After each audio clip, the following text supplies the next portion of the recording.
Welcome back to AFTV. Arsenal have appointed a sporting director. Andrea Berta, the Italian who was of course at Atletico Madrid, is now joining Arsenal. We know Edu left in, what was it, October, November? It was a bit of a shock to all. There's been a lot of speculation. Why did he leave?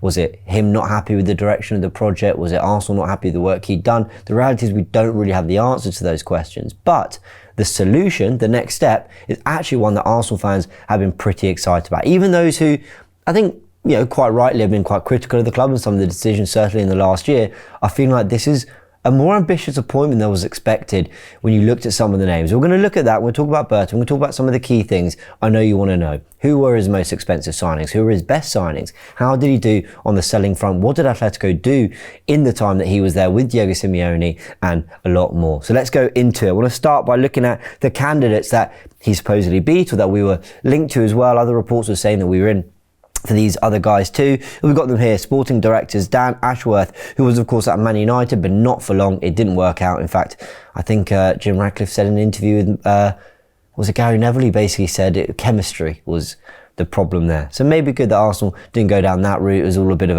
a mess, him going from Newcastle to Man United and leaving so soon. Thiago Scuro of Monaco, Roberto Alabe, who is leaving Sociedad, Thomas Rosicky, of course, the former Arsenal player we all know, who's doing a good job at Sparta Prague. Jason Ato, but I think it's fair to say, with how the last two windows went, but in particular January, where he was the guy supposedly filling in the role, I don't think Arsenal fans would have been too excited by that appointment, though people within the club have been quite praising his work, so we'll see if he's got another role at Arsenal.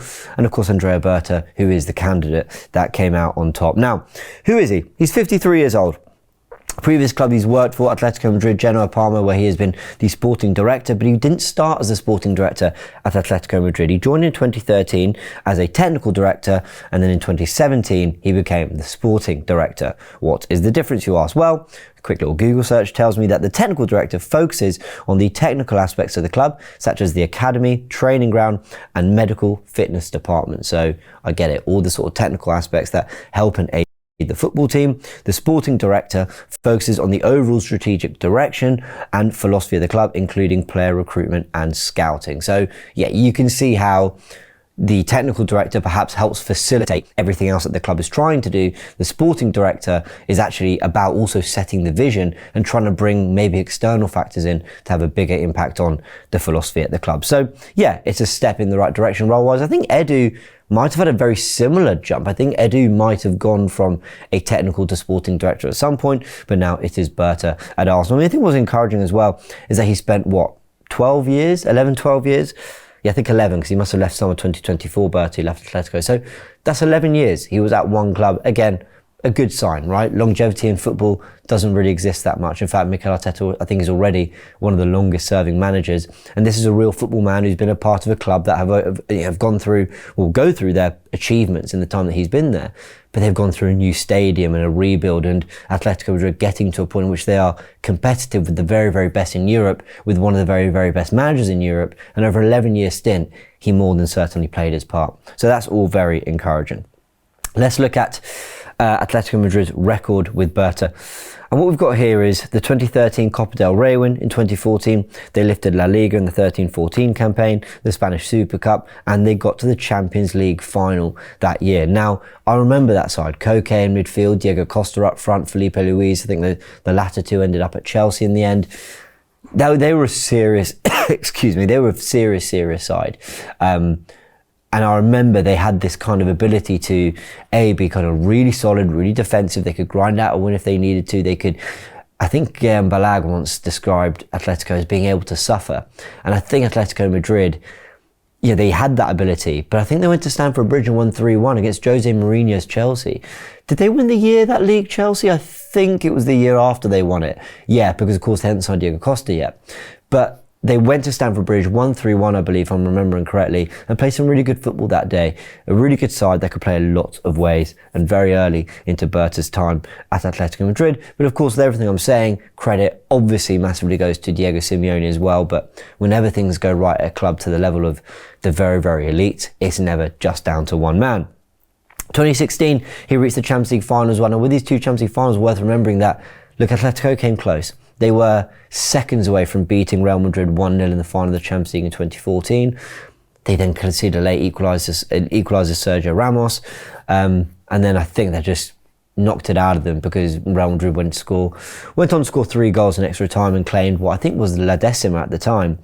In the 2016 Champions League final, again, it went to penalties. I think they were 1-0 down, maybe pulled it back to 1-1, but a penalty shootout defeat to Real Madrid. And of course, they've suffered that quite a bit recently. It's just the one competition Atletico Madrid haven't quite been able to get the better of their city rivals. They won the Europa League in 2018, UEFA Super Cup that year too, and in 2021, they won La Liga again, bringing Luis Suarez from Barcelona, where they felt Barca that he was somewhat surplus to requirements. They breathed new life in him. Luis Suarez helped lead Atletico Madrid to their second league title under Diego Simeone. So, as Turkish then and forever Arsenal, this is also manageable. When you look at the Suarez deal, the David Villa deal, these are also deals where they had to be clever in the market, they had to be shrewd, they had to look at market opportunities, and wow, what a result they got out of signing particular players, not even for the highest of fees, and look at the impact that they had. But with Berta, there are really significant deals, whether it be expenditure, whether it be the sales that they've done, how much they managed to get in, or simply the names they've brought in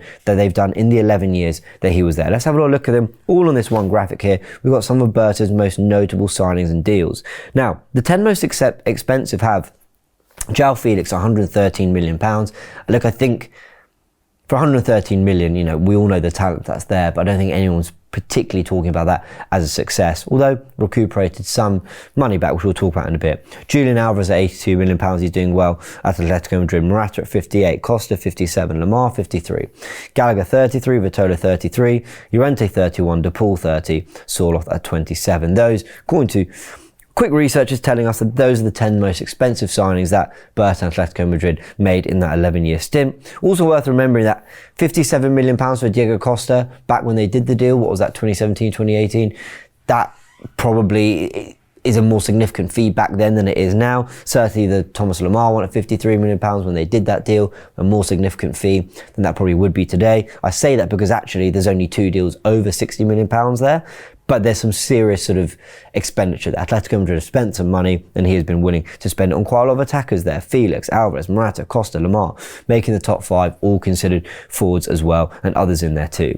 Now, other notable ones that maybe weren't the most expensive necessarily, but have really aged well, are seen as a big part of the success Atletico Madrid fan, or have been at least really great value for money.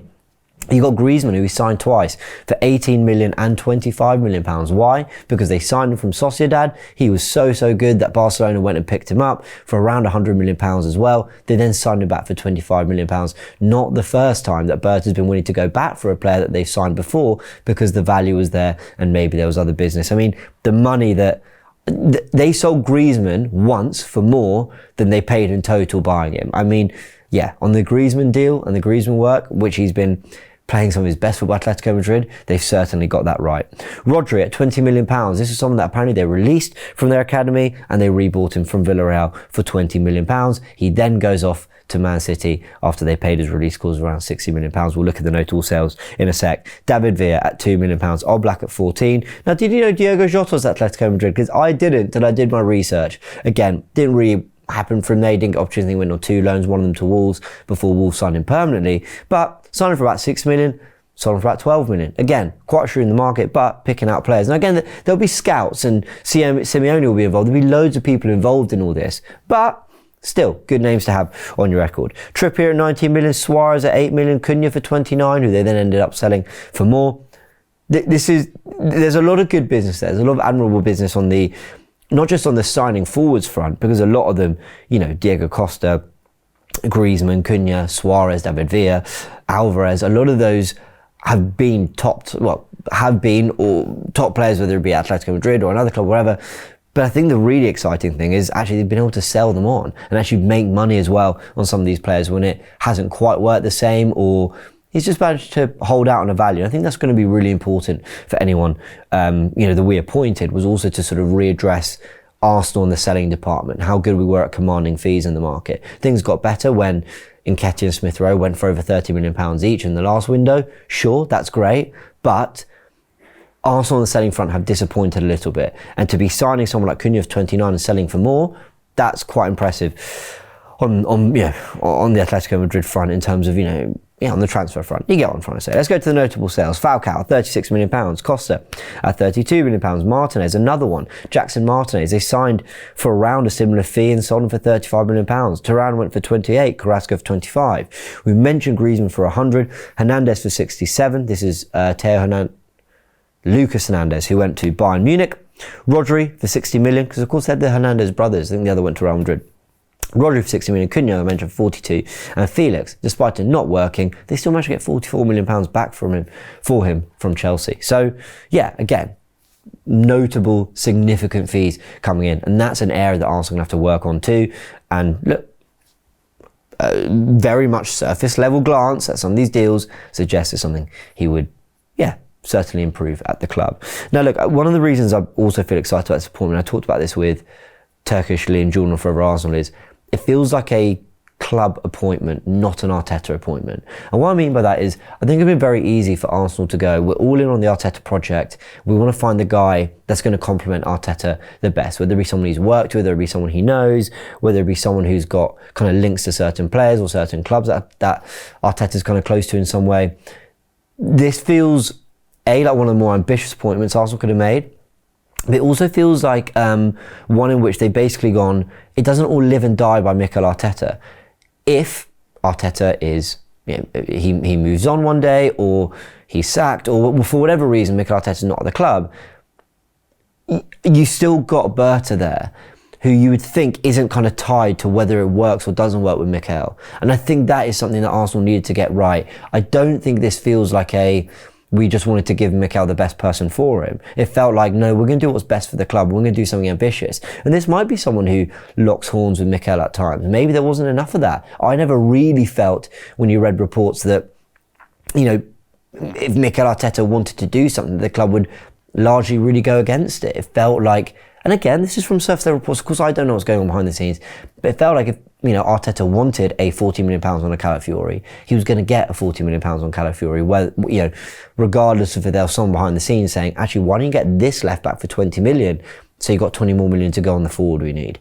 But again, that's all kind of hypothetical. That's all kind of me just theorising a little bit. Berta, some reports say that, Diego Simeone has a lot of good things to say about Berta, but they didn't always agree on everything. But that's probably the right thing. That's probably what you need to create a winning and successful culture. People with big ideas actually butting heads a little bit, because if you're all agreeing all the time and you haven't got over the line, well, someone's getting something wrong. So to have different voices is encouraging too. So there we go. Those are my thoughts on Andrea Berta, who's coming in after 11 years at Atletico Madrid, been out of work since the summer. Now he is joining Arsenal to be our new sporting director. What do you make of Andrea Berta? Let me know your thoughts in the comment section below. Which of those signings stands out to you the most as, I don't know, somewhat of an inkling, an idea into what he could do for this Arsenal team? What do we need in this summer window? What are the priority positions? Where has he showed he's excelled in the transfer window in a way that could help us? Let us know in the comment section below. Hit the subscribe button if you haven't yet. Like the video if you like the video, and we'll see you very soon.